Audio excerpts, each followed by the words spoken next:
اور جب ان پر سمندر کی لہریں سائبانوں کی طرح چھا جاتی ہیں تو اللہ کو پکارنے اور خالص اس کی عبادت کرنے لگتے ہیں.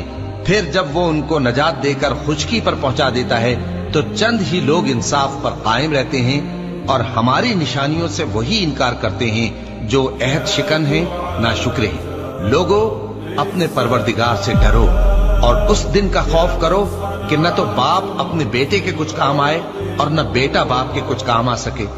بے شک اللہ کا وعدہ سچا ہے. بس دنیا کی زندگی تم کو دھوکے میں نہ ڈال دے اور نہ وہ بڑا فریب دینے والا شیطان تمہیں اللہ کے بارے میں کسی طرح کا فریب دے.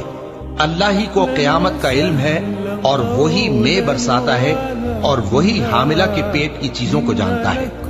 اور کوئی شخص نہیں جانتا کہ وہ کل کیا کام کرے گا اور کوئی شخص نہیں جانتا کہ کس سرزمین میں اسے موت آئے گی.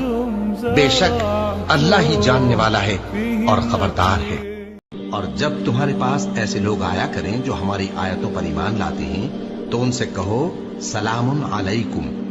تمہارے رب نے اپنی ذات پاک پر رحمت کو لازم کر لیا ہے کہ جو کوئی تم میں سے نادانی سے کوئی بری حرکت کر بیٹھے پھر اس کے بعد توبہ کر لے اور نیکوکار ہو جائے تو وہ بخشنے والا ہے، مہربان ہے.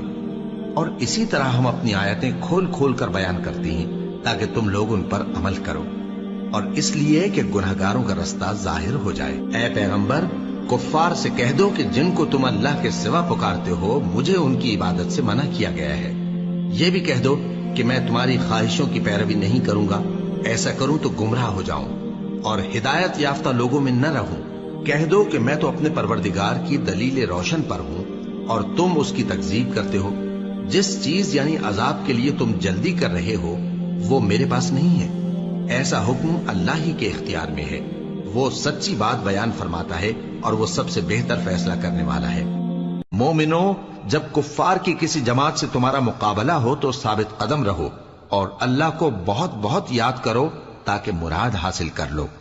اور اللہ اور اس کے رسول کے حکم پر چلو اور آپس میں جھگڑا نہ کرنا کہ ایسا کرو گے تو تم بزدل ہو جاؤ گے اور تمہاری ہوا اکھڑ جائے گی.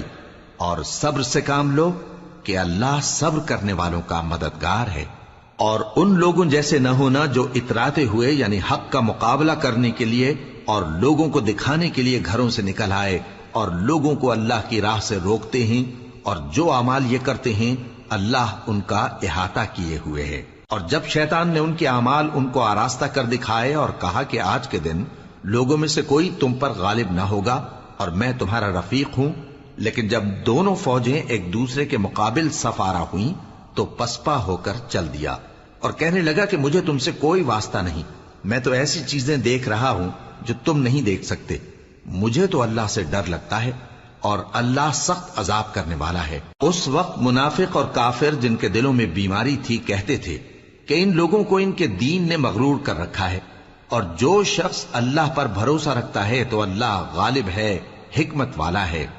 اور کاش تم اس وقت کی کیفیت دیکھو جب فرشتے کافروں کی جانیں نکالتے ہیں کہ ان کے چہروں اور پیٹھوں پر مارتے جاتے ہیں اور کہتے ہیں اب آگ کے عذاب کا مزہ